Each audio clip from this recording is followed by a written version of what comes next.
السلام علیکم ورحمۃ اللہ وبرکاتہ۔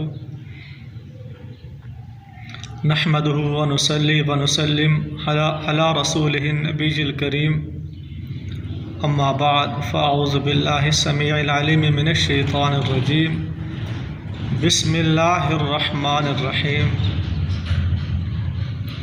انما یوفی الصابرون اجرہم بغیر حساب۔ اللہ تبارک و تعالی ارشاد فرماتے ہیں، انما یوفی الصابرون، بے شک صبر کرنے والوں کو ان کا اجر دیا جائے گا، ثواب دیا جائے گا، بغیر حساب، بغیر شمار کیے۔ یعنی اتنا صبر کا اجر ہے، ثواب ہے، اس کو شمار نہیں کیا جا سکتا، اتنی اہمیت۔ اللہ تبارک و تعالی نے سورہ بقرہ میں ارشاد فرمایا ہے، دوسرا پارہ ہے، یا ایھا الذین آمنوا استعینوا بالصبر والصلاۃ۔ اے مومنو، تم اللہ تبارک و تعالی سے نماز کے ذریعے سے اور صبر کے ذریعے سے مدد طلب کرو۔ اب وہ نماز اسلام کا بہترین دوسرا رکن ہے، اہم ترین رکن ہے۔ اسی کے ساتھ اللہ تعالیٰ نے صبر کو بھی بیان فرمایا ہے، یعنی صبر بہت بڑا، بہت ہی عظیم حکم اللہ تعالیٰ کی طرف سے۔ صبر جو انسان نہیں کرتا تو بہت سارے نقصان کر بیٹھتا ہے، بہت سارے نقصان۔ ایک تو آخرت کا نقصان کہ اللہ تعالیٰ کے اجر و ثواب سے محروم ہو جاتا ہے، دوسرا خود پریشان ہوتا ہے، اس کی زندگی کیا ہے انسان کی بہت ہی تکالیف میں پڑ جاتی ہے، پھر پریشانیاں ہی پریشانیاں آتی ہیں۔ صبر نہ کرنے کی وجہ سے طلاق ہوتے ہیں، صبر نہ کرنے کی وجہ سے گھر کے اندر جھگڑے ہوتے ہیں، تھوڑی بات ہو گئی بھائی کے درمیان، بہنوں کے درمیان، معمولی سی بات ہو گئی، بس صبر نہیں کیا، جھگڑا شروع ہو گیا، تو گھر کے اندر بھی فساد برپا ہو جاتا ہے صبر نہ کرنے کی وجہ سے۔ صبر نہ کرنے کی وجہ سے ہی یہاں تک کہ قتل و غارت بھی، یعنی باہر کے جو لوگ ہوتے ہیں، کوئی تھوڑی سی بات ہوتی ہے قتل و غارت بھی ہو جاتی ہے، قتل تک کا بھی یہ گناہ ہو جاتا ہے، کتنا بڑا گناہ ہے۔ تو اس سے معلوم ہوتا ہے صبر کی بہت ہی اہمیت ہے، اور نفس کو کنٹرول کرنا، اپنے آپ کو روک لینا، یہ بہت اہمیت والا عمل ہے، اور حدیث میں آتا ہے یہی سب سے بڑا پہلوان ہے۔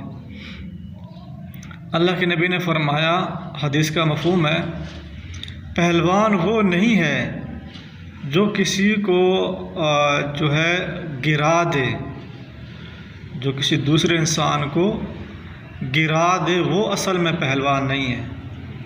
پہلوان وہ انسان ہے جو اپنے آپ پر کنٹرول کرے، اپنے نفس کو کیا ہے اس پر کنٹرول کرے، اس پر صبر کرے، وہ کیا ہے اصل میں پہلوان ہے۔ صبر کی جو ہے 3 اقسام ہیں، اور ان کو سمجھنا لازمی ہے تاکہ ہمیں دین سے اتنا سمجھ آ سکے اور ہم گناہوں سے بچ جائیں۔ اللہ تعالیٰ کی تقدیر پر صبر کرنا، اللہ تعالیٰ نے آپ کو جیسا بنایا، جو کچھ عطا فرمایا، غریب ہیں آپ، جس حالت میں بھی ہے اللہ تعالیٰ کا شکر کریں، اور جو آپ سے کم تر لوگ ہیں ان میں غور کریں کہ اللہ تعالیٰ نے آپ کو ان پر فضیلت دی ہے، ٹھیک۔ تو یہ تقدیر پر صبر کرنا یہ لازمی چیز ہے، اور جب انسان تقدیر پر صبر کر لیتا ہے تو اس کی زندگی آرام سکون سے گزرتی ہے۔ دوسرا صبر تکالیف پر صبر کرنا، تکالیف پر، مصیبت آ جائے اس پر صبر کریں۔ آپ کا کوئی رشتہ دار یا کوئی آپ کا دوست یا کوئی آپ کے ہی افراد میں سے کوئی فوت ہو جائے اس پر صبر کرو، اس پر کیا ہے؟ صبر کرنا ہے۔ یہ مصیبت اللہ تعالیٰ کی طرف سے آتی ہے۔ اللہ تعالیٰ نے قرآن مجید میں فرمایا انا للہ و انا الیہ راجعون الذین اذا اصابتهم مصیبت قالوا انا للہ و انا الیہ راجعون۔ جب مومنوں کو کوئی مصیبت پہنچتی ہے وہ کیا کہتے ہیں؟ انا للہ و انا الیہ راجعون، اللہ تعالیٰ کی طرف سے آئے ہیں، اسی کی طرف جانا ہے۔ یہ تو مسلمان کا ایک عقیدہ ہونا چاہیے۔ بعض لوگ ہوتے ہیں کوئی غم کوئی لاحق ہوتا ہے، کوئی فوت ہو جاتا ہے تو ان کی زندگی وہ جو ہے آرام سکون سے پھر نہیں گزرتی، واویلے کرتے ہیں۔ یہ بہت ہی شریعت کے خلاف ہے۔ شریعت نے صبر کا حکم دیا ہے۔ اور اسی طرح کوئی دوست احباب کوئی دکھ دیں، کوئی آپ حق پر ہوں، وہ کیا ہے آپ کی بات کو نہیں سمجھ رہے، آگے سے وہ کیا ہے خود چڑھائی کر رہے ہیں، خود باتیں کر رہے ہیں، آپ صبر کر جائیں، اس پر آپ کو اجر و ثواب ہوگا۔ یہ کیا ہے دوسری قسم ہے صبر کی۔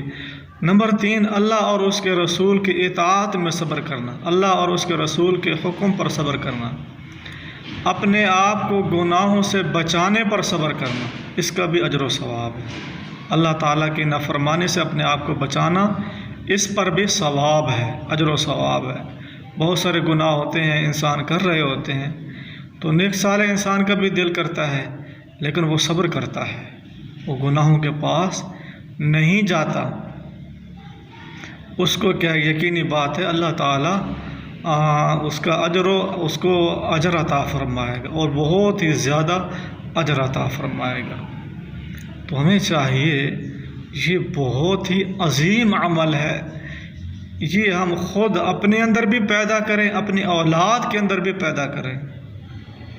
لڑائی جھگڑے ختم ہو جاتے ہیں، فساد ختم ہو جاتے ہیں، دل کے اندر اس انسان کی زندگی کے اندر آرام سکون آ جاتا ہے اگر یہ صبر والی نعمت انسان کو شامل ہو جائے۔